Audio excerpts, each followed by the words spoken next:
Gold, trusted gold buyers. మీరు తాకట్టు పెట్టిన బంగారాన్ని విడిపించి ఈ రోజు ఉన్న మార్కెట్ ధరకు కొనబడను. షుగర్ వ్యాధి కాదు, డిజార్డర్. దీన్ని మొట్టమొదటిగా ప్రతి ఒక్కరు గమనించాలి. వ్యాధి అని అనుకోకండి ఎవరు కూడా. అయితే కరోనా తర్వాత భారతదేశంలో విస్తృతంగా ఈ యొక్క షుగర్కి సంబంధించినటువంటి డిజార్డర్ డయాబెటీస్ పేషెంట్స్ చాలా విపరీతంగా పెరిగారు. దీనికి కారణం కరోనాలో మనం విపరీతమైనటువంటి ఒత్తిడికి గురవడం కానీ, అలాగే మందులు విపరీతంగా వాడడం వల్ల కానీ, కరోనా బారిన పడడం వల్ల కానీ, స్టెరాయిడ్స్ లాంటి మందులు వాడడం వల్ల కానీ, విపరీతంగా ఒత్తిడికి గురవడం వల్ల, లేకపోతే పని ఒత్తిడి, నిద్రలేమి లాంటి కారణాలు, ఊబకాయం, సరైనటువంటి జీవన శైలి అంటే ఆహారపు అలవాట్లు సరిగ్గా లేకపోవడం వల్ల ఈ డిజార్డర్ అనేది, ఈ డయాబెటీస్ అనేది వస్తుంది. ఈ డయాబెటీస్ని నిరోధించడానికి మందులు ఒకటే మార్గం కాదు. మన జీవన విధానం మార్చుకోగలిగితే, సరైనటువంటి ఆహారపు అలవాట్లు, క్వాలిటీ స్లీప్, వ్యాయామం చేయడం, ఏదైతే కార్బోహైడ్రేట్స్ ఉన్నటువంటి ఆహారాన్ని తగ్గించుకొని మంచి ఆహారాన్ని, ప్రోటీన్ డైట్ని, ఫైబర్ డైట్ని మనం తీసుకోవడం వల్ల ఈ డయాబెటీస్ డిజార్డర్ని తగ్గించవచ్చు అనేది నా యొక్క మనవి. ముఖ్యంగా డయాబెటీస్ ఉందా లేదా అనేది పక్కన పెడితే, మొట్టమొదటిగా ఆహారపు అలవాట్లు, లైఫ్ స్టైల్ని ఖచ్చితంగా ప్రతి ఒక్కరు కూడా క్వాలిటీగా మార్చుకోవాలి. నేటి దినాల్లో సాఫ్ట్వేర్ ఉద్యోగాలు కానీ, ఎండలోకి వెళ్లకుండా ఇంటి లోపలే ఎయిర్ కండిషన్లో పనిచేయడం వల్ల కూడా శరీరానికి సరైనటువంటి వ్యాయామం లేకపోవడం వల్ల, బ్రెయిన్ విపరీతమైనటువంటి ఒత్తిడికి గురవడం వల్ల, హార్మోనల్ ఇన్బ్యాలెన్స్ వల్ల మెటబాలిజం సిండ్రోమ్ లాంటివి వచ్చి ఈ యొక్క డయాబెటీస్, ఊబకాయం లాంటివి వాటి వలన డయాబెటీస్ వస్తూ ఉంది. అయితే మీ అందరికీ చెప్పేది ఒకటే, కరోనాలో చాలా మందికి చెప్పాం ఎటువంటి ఆహార సూత్రాలు తీసుకుంటే మంచిది అని. ముఖ్యంగా తీసుకోవాల్సినటువంటి ఆహార సూత్రాలు ఏంటంటే, 4 వైట్స్ని విషపూరితమైనటువంటి వైట్ పాయిజన్ అని అంటారనమాట. అందులో polished rice, white sugar, white salt, అలాగే ఈ మైదా లాంటి వాటిని మనం కొద్దిగా పక్కన పెట్టగలిగితే, ఇదివరకు తిన్నదానికంటే తగ్గించేయగలిగితే మంచిది. 1. 2, అన్నాన్ని ఇదివరకు 3 పూట్ల 4 పూట్ల తిన్నవారు మధ్యాహ్నం 1 పూటకి తీసుకురావడం మంచిది. 3, ప్రతి ఒక్కరు కూడా అన్నాన్ని తినకపోతే ఇడ్లీ తినొచ్చా అని మాట్లాడుతున్నారు. ఇడ్లీ ఏంటి, అన్నం ఏంటి, 2 ఒకటే కదా. పిండి పదార్థాలను, కార్బోహైడ్రేట్స్ని మనం వీలైనంత వరకు తగ్గించాలి. మార్కెట్లో దొరికే అన్ని కూరగాయలను కూడా తినొచ్చండి.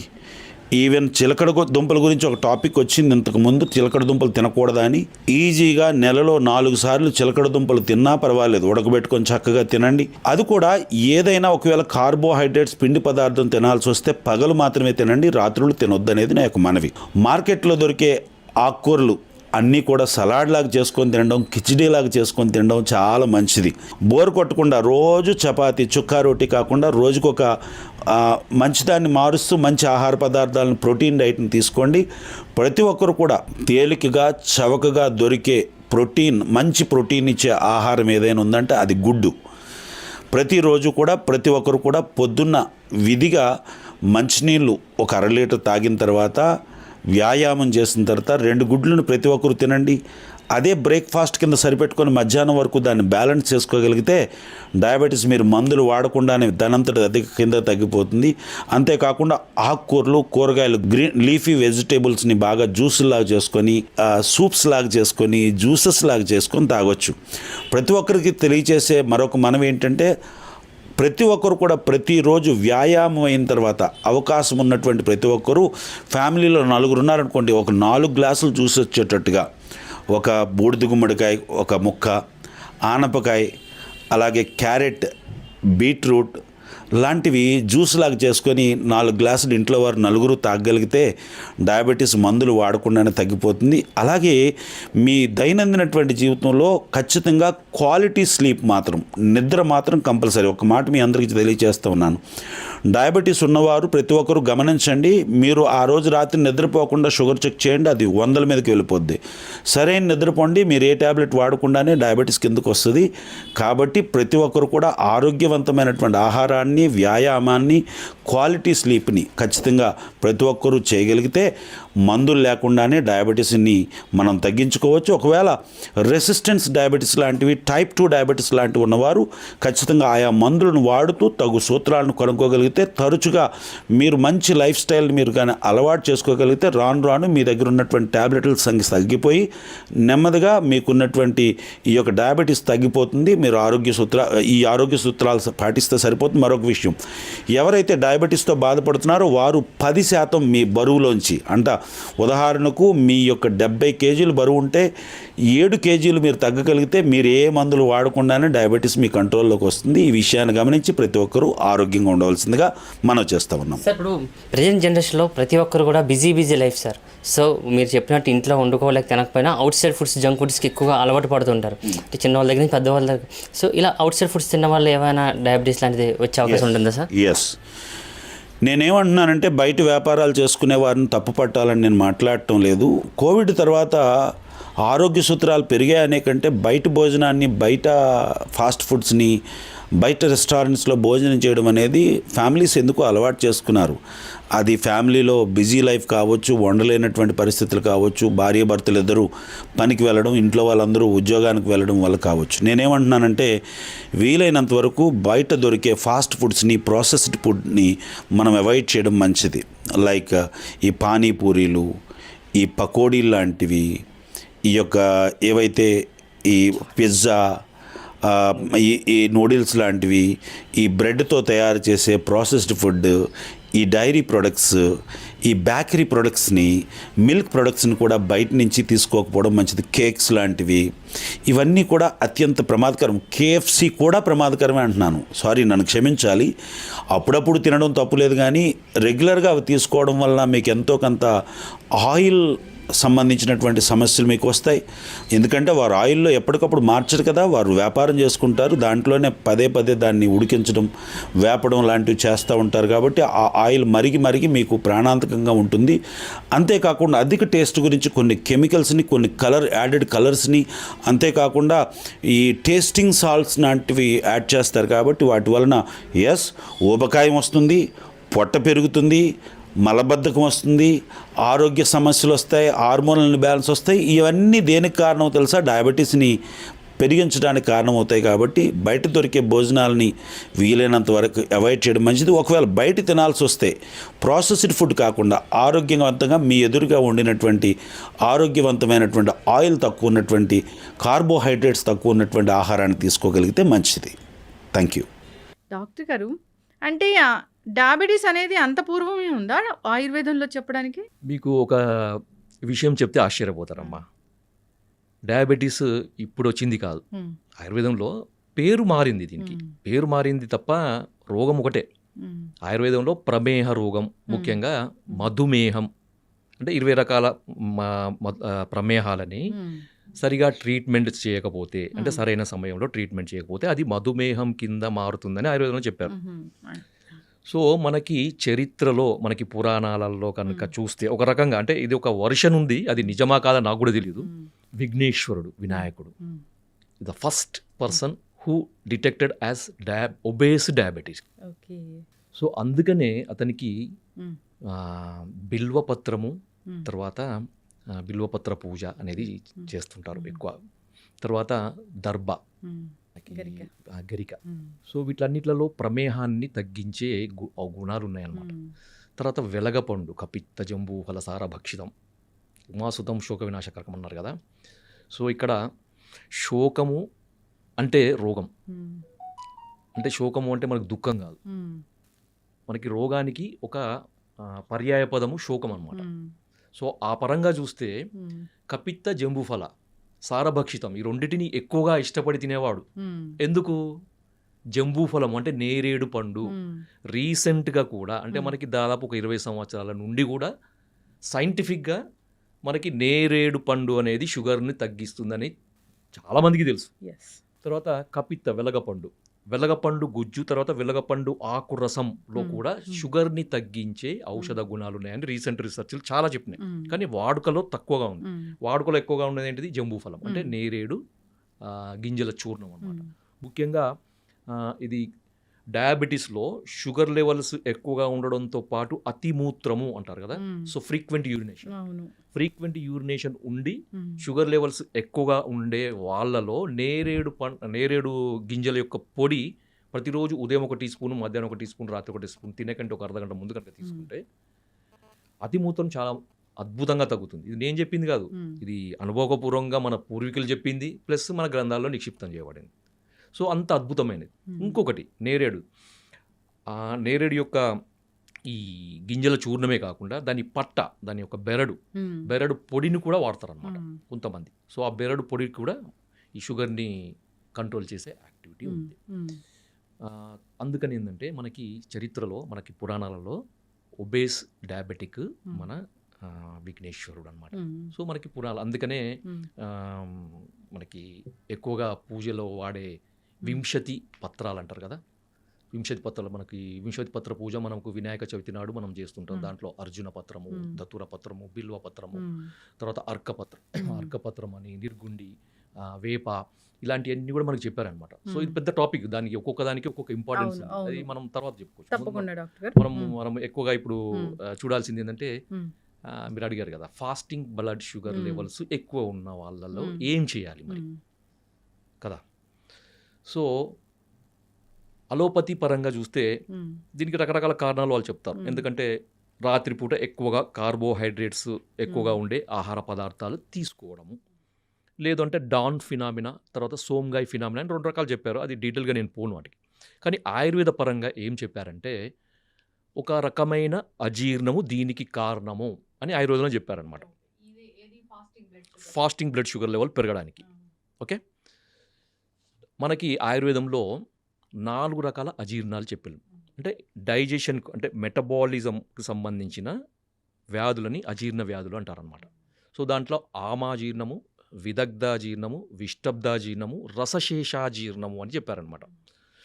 సో ఆమాజీర్ణం అనేది కఫ వ్యాధులకు, విదగ్ధాజీర్ణం అనేది పిత్త వ్యాధులకు, విష్టబ్దాజీర్ణం అనేది వాత వ్యాధులకి మూల కారణంగా ఉంటుంది. సో 4వది రసశేష అజీర్ణం అనమాట. ఈ రసశేష అజీర్ణం అనేది ఫాస్టింగ్ బ్లడ్ షుగర్ లెవెల్స్ పెరగడానికి ఒక రకమైన కారణం. సో ఇది ఆయుర్వేద గ్రంథాల్లో చెప్పినప్పటికీ అది ఒక అంటే పూర్తిగా దాన్ని వివరంగా చెప్పలేదన్నమాట, ఒక సంక్షిప్తంగా చెప్పారు. దాన్ని డీకోడ్ చేయాల్సిన అవసరం ఉంటుంది. సో మా ఎక్స్పీరియన్స్లో మా ఒక టీమ్ ఆఫ్ ఆయుర్వేదిక్ డాక్టర్స్, ఒక సీనియర్ డాక్టర్స్ దీన్ని డీకోడ్ చేసినప్పుడు మనకు అర్థమైందనమాట. సో వేల మంది, దాదాపు రోజుకి ఒక 100 నుంచి 150 మంది డయాబెటిక్ పేషెంట్ని చూసే ఆయుర్వేద వైద్యులు ఉన్నారు మా టీంలో. సో వాళ్ళందరి యొక్క అనుభవంతో, ఏండ్ల తరబడి ఉన్న అనుభవంతో, వాళ్ళకున్న హిస్టరీని మనం పూర్తిగా దాన్ని మనము అనలైజ్ చేసినప్పుడు అర్థమైంది ఏంటంటే వాళ్ళందరిలో కామన్గా కనబడే, అంటే ఫాస్టింగ్ బ్లడ్ షుగర్ లెవెల్స్ ఎక్కువగా ఉండే పేషెంట్స్లో కామన్గా కనబడే ఒక ప్రాబ్లము అజీర్ణం. దాంట్లో ఒకటి రసశేషాజీర్ణం. సో ఈ రసశేషాజీర్ణాన్ని కరెక్షన్ చేసినప్పుడు మనము ఫాస్టింగ్ బ్లడ్ షుగర్ లెవెల్స్కి అడిషనల్గా షుగర్ను తగ్గించాల్సిన మందులు వాడే అవసరం లేకుండానే కేవలం మనకి ఇండైరెక్ట్గా ఈ అజీర్ణం తగ్గిస్తే ఆటోమేటిక్గా తగ్గిపోతుంది. సో ఇది ఆయుర్వేదంలో ఉన్న ఒక అద్భుతమైన విశేషం అన్నమాట. సో మనకి రసశేషాజీర్ణం అనేది ఫాస్టింగ్ బ్లడ్ షుగర్ లెవెల్స్ పెరగడానికి నార్మల్గా ఎంత మందులు వాడినా కానీ, ఎంత ప్రయత్నాలు చేసినా కానీ, అది ఆహారం ద్వారా కానీ, మందుల ద్వారా కానీ, ఎక్సర్సైజ్ ద్వారా కానీ ఎన్ని ప్రయత్నాలు చేసినా కానీ తగ్గదు. డాక్టర్లకే ఇంకా విసుగెత్తుతుంది అనమాట, ఏం చేయాలో అర్థం కాదు. చాలామంది నేను చూశాను.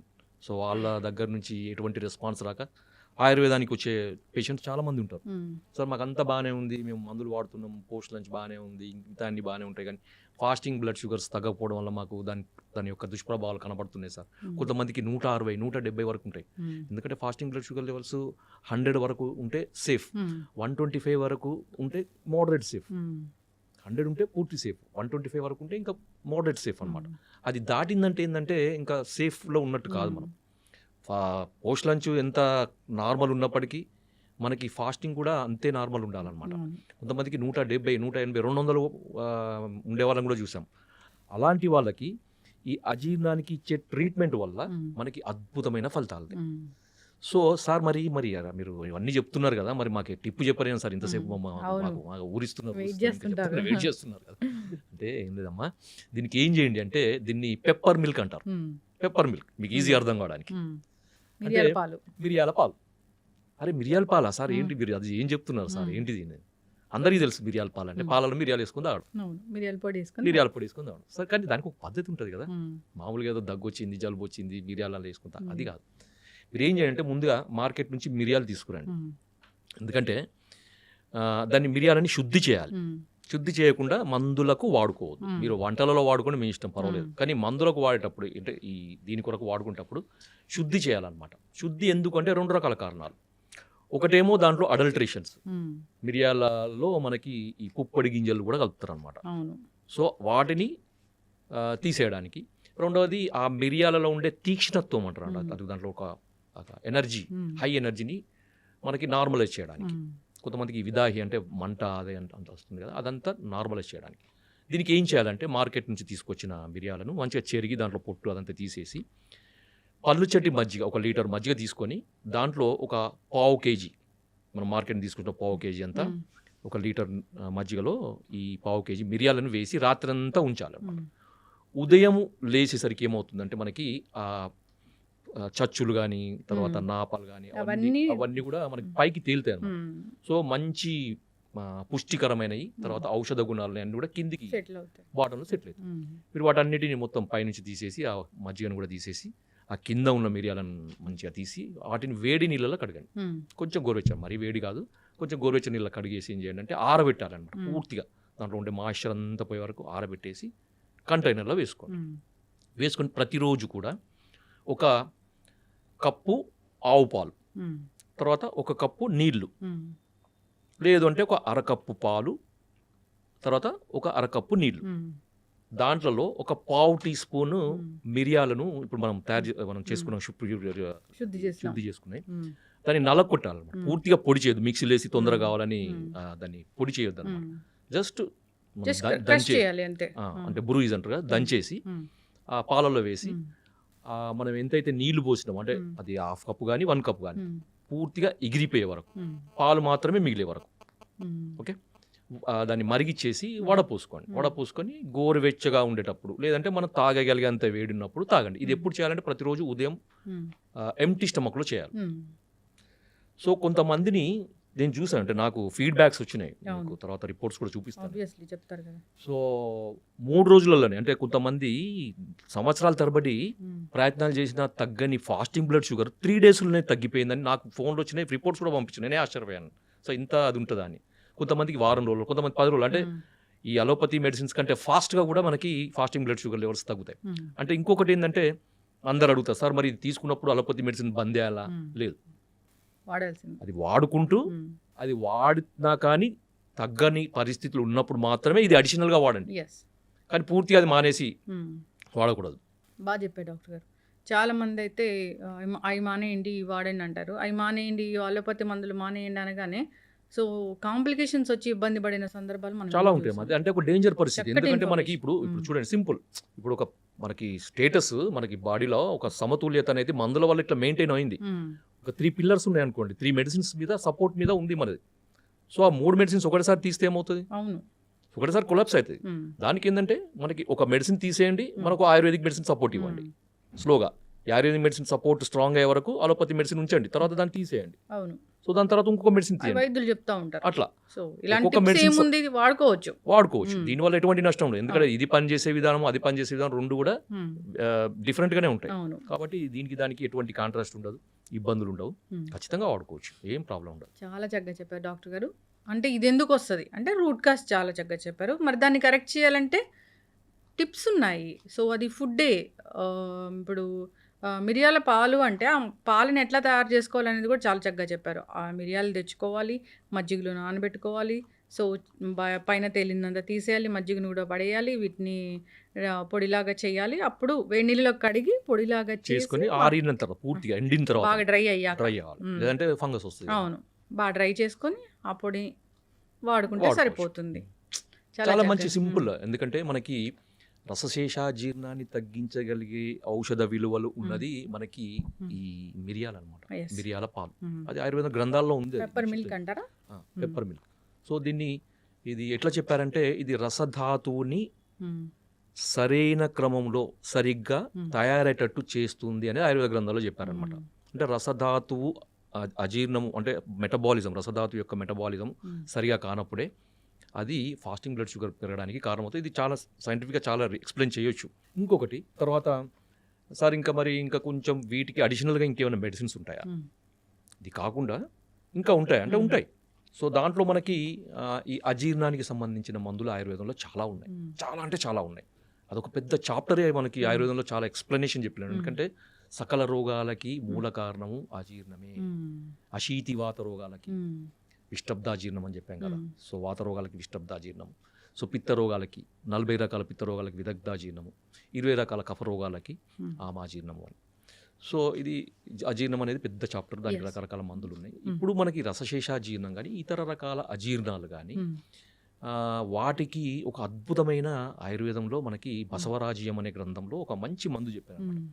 సో దాని పేరు అజీర్ణ బల కాలానలం. మీరు మళ్ళీ చెప్తాను, మళ్ళీ గుర్తుపెట్టుకోండి, మీరు కావాలంటే మళ్ళీ రాసుకోవచ్చు.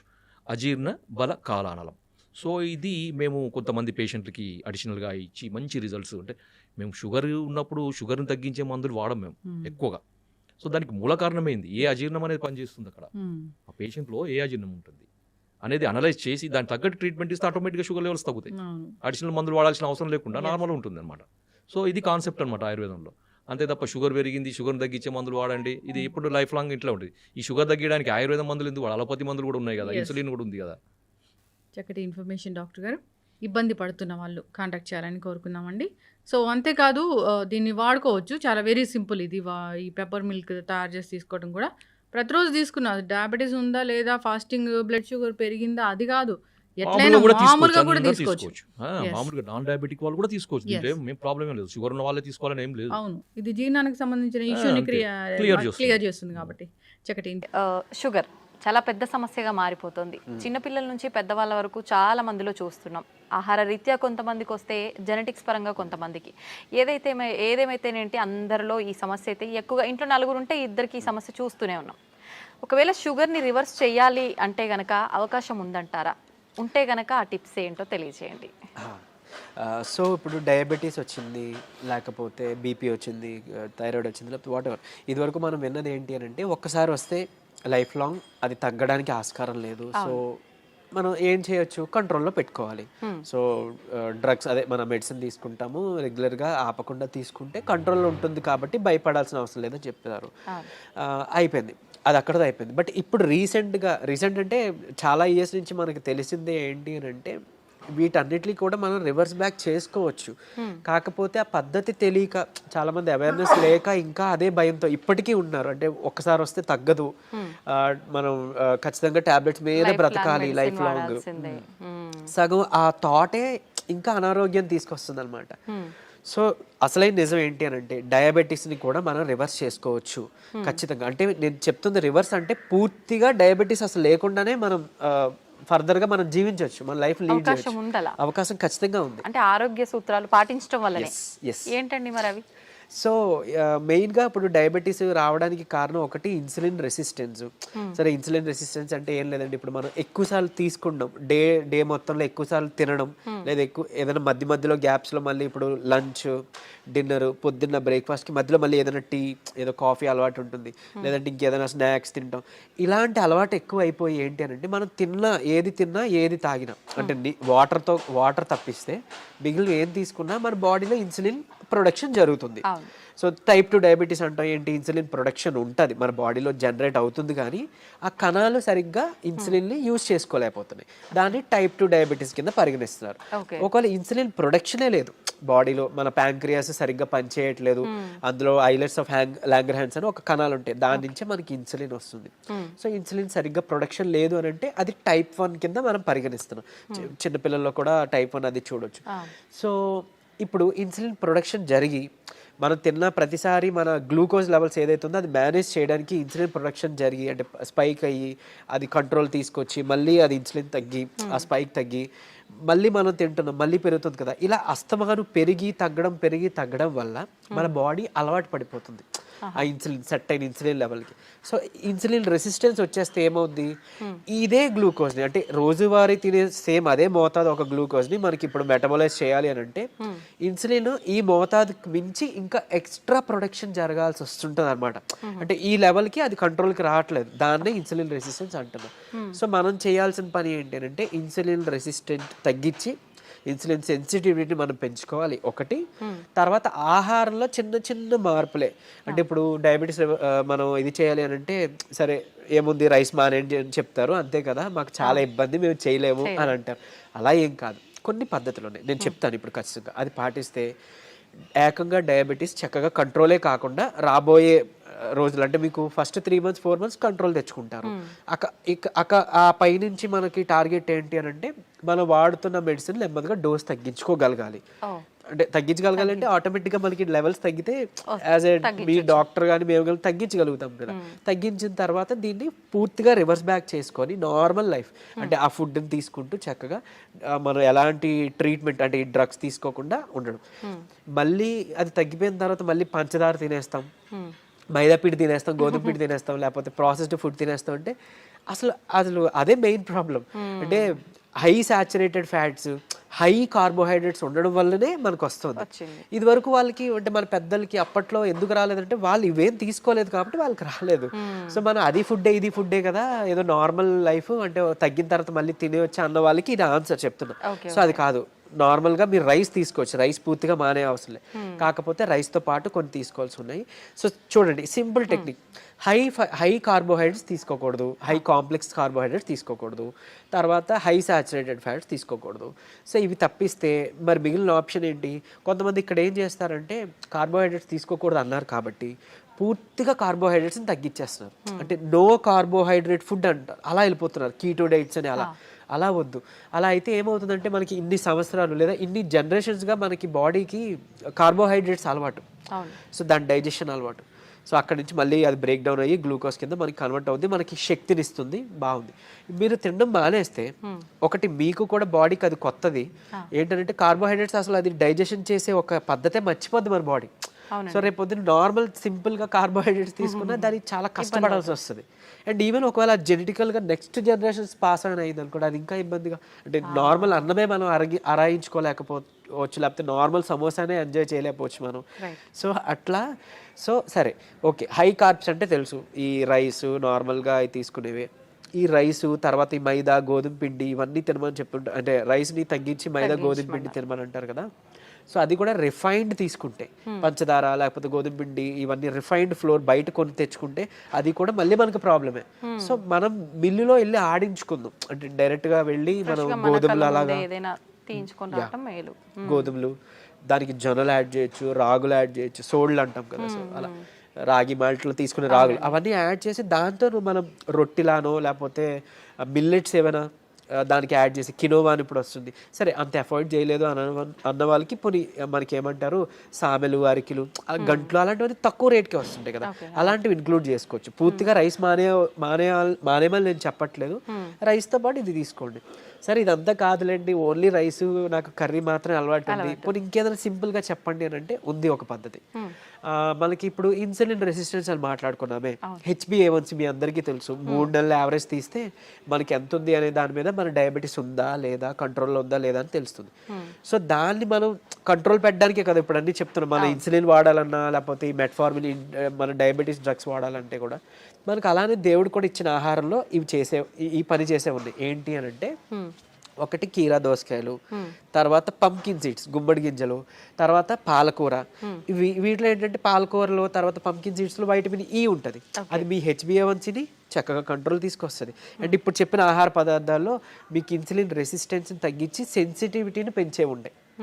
సో ఇప్పుడు సరే కొంత లిస్ట్ చెప్తాను చూడండి. మష్రూమ్స్ బాగా అదే మన ఉడకబెట్టిన గుడ్లు ఫుల్గా విత్ సొనతో పాటు తీసుకోవాలి, అది కొలెస్ట్రాల్ కాదు, మంచి కొలెస్ట్రాల్ తీసుకోండి. సో తర్వాత నెయ్యి, తర్వాత మన కీరా దోసకాయలు, తర్వాత ఓట్స్, గ్రీన్ పీస్ అదే మన పచ్చి బఠానీలు, తర్వాత రాజ్మా, కిడ్నీ బీన్స్ అంటాం రాజ్మా, అలానే మిగిలిన బీన్స్ కూడా చక్కగా మిగిలిన రకాల బీన్స్, చిక్కుళ్ళు బీన్స్ ఇట్లాంటివన్నీ తీసుకుంటే కనుక ఇవన్నీ కూడా మీ ఇన్సులిన్ రెసిస్టెన్స్ని తగ్గించినవే. సో మీ ఇష్టం, గుడ్లు పోనీ ఆమ్లెట్ రూపంలో తీసుకోండి, నిద్రకి పనికి వస్తుంది ఆమ్లెట్, ప్లస్ దీనికి కూడా హెల్ప్ అవుతుంది. సో ఈ ఫుడ్ని మీరు కంపల్సరీగా క్యాబేజీ, కాలీఫ్లవర్, సో బ్రాకోలీ కానీ ఇలాంటి ఇవన్నీ కూడా మీ ఫుడ్ డైలీ ఫుడ్లో ఏదో ఒక రూపంలో ఇంక్లూడ్ చేసుకోండి. ఏదో ఒక్క పదార్థమైనా అట్లీస్ట్ కర్రీ, మనం అది వదిలేసి మిగిలినవి ఏవో తీసుకున్నామంటే మళ్ళీ కంట్రోల్కి రాదు. మీ అందరికీ తెలిసిందే, చాలామంది ఎక్కువ పాలకూర కూడా తినరు. సో అట్లా, లేదంటే మునగాకు ఉంది, సో మునగాకును కూడా మీరు పౌడర్ రూపంలో చేసుకోవచ్చు, ఎండబెట్టేసి చక్కగా పౌడర్ చేసుకొని ఒక చెంచా యాడ్ చేసుకోండి ఒక ముద్దకి, అన్నంతో పాటు రైస్తో తీసుకోవచ్చు, హాట్ వాటర్లో కూడా తీసుకోవచ్చు, మజ్జిగలో కలిపి తీసుకోవచ్చు. ఇది ఒక మనిషికి డైలీ లిమిట్ ఒక చెంచా. సో అట్లా అని ఇప్పుడు ఏం చేస్తారంటే కొంతమంది ఏదైనా రసం, చారు దాంట్లో కలిపేస్తారు, బట్ అది కలిపేస్తే అంటే ఇంట్లో 3 మెంబర్స్ 4 మెంబర్స్ ఉంటే అందులో ఎవరికి ఎంత వెళ్ళింది తెలియదు కదా. సో డైరెక్ట్గా మీరు కలుపుకోవడం బెటర్, ఏదర్ వాటర్లోనో మజ్జిగలోనో లేదా మీ అన్నం గిన్నెలోనో. ఇంకోటి అన్నము ఇప్పుడు అలానే అదే అన్నము కూర తినే ముందుగా 1 కప్పు కీరా దోసకాయ తీసుకోండి, లేదా బీన్స్ మొలకలు తీసుకోండి చక్కగా. ఇవన్నీ మీకు హెల్ప్ అవుతుంది. లేదంటే మన దాలింబ గింజలు 1 కప్ పెట్టుకోవచ్చు, పెట్టి ముందు అది తిని తర్వాత అన్నము కూర మనం తీసుకుందాం. అలానే అన్నం తినే ముందు, టిఫిన్ తినే ముందు, నైట్ డిన్నర్ చేసే ముందు ఏం చేయొచ్చు అనంటే కొంచెం పెప్పర్ అంటే మన మిరియాల పొడి 1 చిటికెడు తీసుకొని నిమ్మరసం యాడ్ చేసి కొంచెం గోరువెచ్చని నీటిలో ఒక కప్పు లేదా 1 గ్లాస్ గోరువెచ్చని నీటిలో కలిపి తాగేసేయండి. ఎందుకు అనంటే ఇప్పుడు ఈ పెప్పర్లో ఉండే పైపరిన్ అనేది మన ఏమంటారు యాక్టివ్ ఇంగ్రీడియంట్, మెడిసినల్ వాల్యూ ఉండే ఇంగ్రీడియంట్. ఇది మన లివర్లో, ప్యాంక్రియాస్లో, అదే ఎక్కడి నుంచి అయితే ఇన్సులిన్ వస్తుందో అందులో అక్కడ డైజెషన్ ఎంజైమ్స్ని వాటిని కూడా మంచిగా ఇది ఏమంటారు మెటబాలైజ్ చేస్తుంది. కరెక్ట్గా మెటబాలిజం బాగా జరిగి ఎంజైమ్స్ అన్ని మంచిగా ఫంక్షన్ అయ్యేలా చేస్తుంది. సో తర్వాత ఇంకొకటి మోర్ ఓవర్ ఈ ఏవైతే కాంప్లెక్స్ కార్బోహైడ్రేట్స్ మన హై కార్బ్స్ అన్నాం కదా, దాన్ని బాగా కరెక్ట్గా డైజెషన్ జరిగేలాగా మెటబాలైజ్ అయ్యేలాగా ఇది హెల్ప్ చేస్తుంది.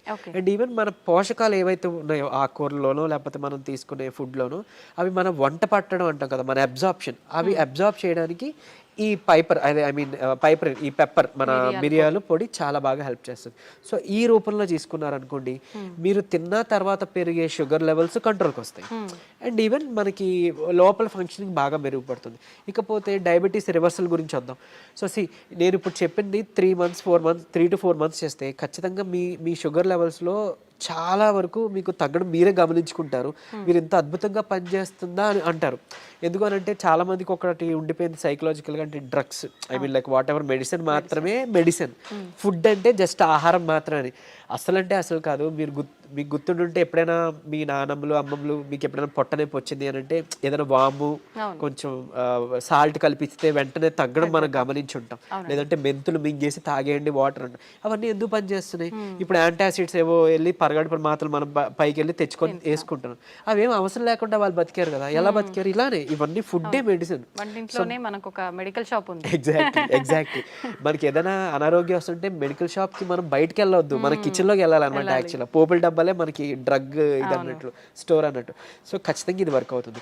అండ్ మోర్ ఓవర్ అంటే ఇప్పుడు మన బెర్రీస్ నుంచి ప్లాంట్స్ నుంచి ఎక్స్ట్రాక్ట్ చేసిన బెర్బరిన్ అనేది ఒక సప్లిమెంట్ ఉంటుంది ఆబ్వియస్లీ.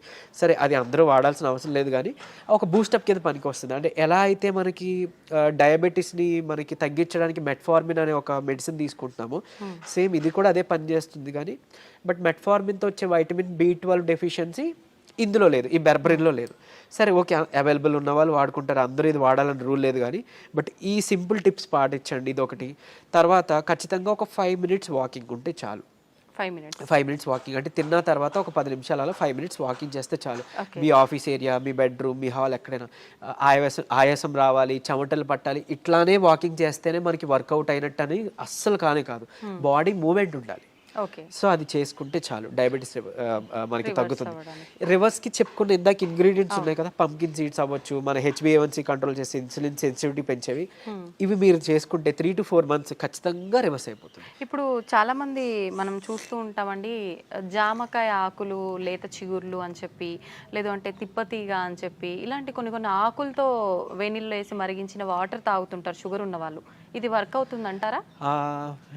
యాక్చువల్గా ఇప్పుడు జామ ఆకులు ఉన్నాయి కదా, లేత తీసుకొని ఒక 4 ఆకులు మనం వేడి నీటిలో వేసి మరిగించి కషాయంలా తీసుకొని ఉదయం సాయంత్రం లేదా ఒక పూట అట్లీస్ట్ పరగడుపునైనా కానీ తాగితే కనుక అమోఘంగా ఆ రోజే పెరిగిన షుగర్ లెవెల్స్ తగ్గిపోయాయి.